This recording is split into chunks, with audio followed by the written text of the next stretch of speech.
Arratsaldeko 5:27 gaur jokatuko da Donostiako Atano 3. pilotalekuan Donostia Hiria torneoko B serieko finala. Bertan Egiguren eta Bikuña Zubizarreta eta Lizeagaren aurka izango dira.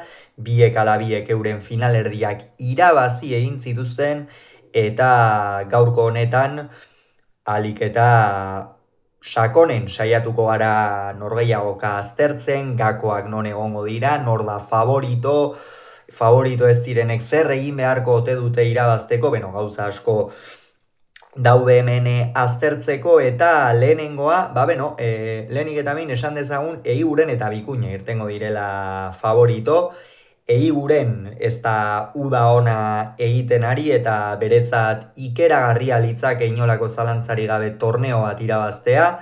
Donostia Hiria torneo honetan aukera bikaina dauka azpeitiarrak horretarako, eta bizkartzain ederra baita ere, izan ere Inigo Bikuña uda oso ona egiten ari da. Egia da partida batzuetan sufritzen ikusi dugula eta aurkariak bera baino askoz ere gehiago izan direla, baina oro har ikeragarri jokatzen ari da. Mastersean ere Zubizarretarekin erakustaldi doa, eta egia da orain uda amaiera honetan pilotariei nabaritzen zaie partida karga eta abar, baina ikusiko dugu zenbateraino erasaten dion. Eta Zubizarretak eta Lizeagak iraitzek argi eduki behar du partida aurrean duela. Aurreko joko horretan Egiguren baino gehiago da, tikitaka horretan sartzen saiatu behar du Egiguren. Egia da Egiguren badakigula ez dela trampan errez erortzen den pilotari horietakoa, baina hor Zubizarreta saiatzen bada, efektuen bitartez eta hor defentsan sufritu dezake, eta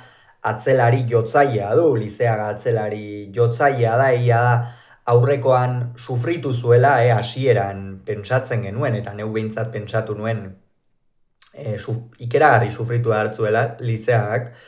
Hor Ugarte Mendiak eta Senarrek ia pilota guztiak errebotean jarri zituzten, egia lurretik asko ibiltzen zen pilota zela hasierako ura, baina oro arrongi eutsi zion partidari, batez ere hasiera horri ez, Zubizarreta gutxi sartu zenean eta Lizeagarentzat partidaren pisu guztia hortxe zenean, ongi eutsi zion Astigartarrak, eta azkenerako atzean nagusi izan zen, oro har gutxiago galdu zuen, eta ondorioz 22 eta 15 irabazi zuten Irei Zubizarreta oso on batekin, eta gaurkoan ere berdina egiten saiatuko dira. Ez dute aurrekoan bezain bikote boteretsua kolpeari dagokionez izango aurrean, baina bai biek ala biek asko jokatzen dutela. Bikuña behar bada gehixeago altzen du, Egiguren aurrean saiatuko da jokoa nahasten eta Lizeaga ahalik eta gehien behartzen, baina finala irekia da hasiera batean, baina esan bezala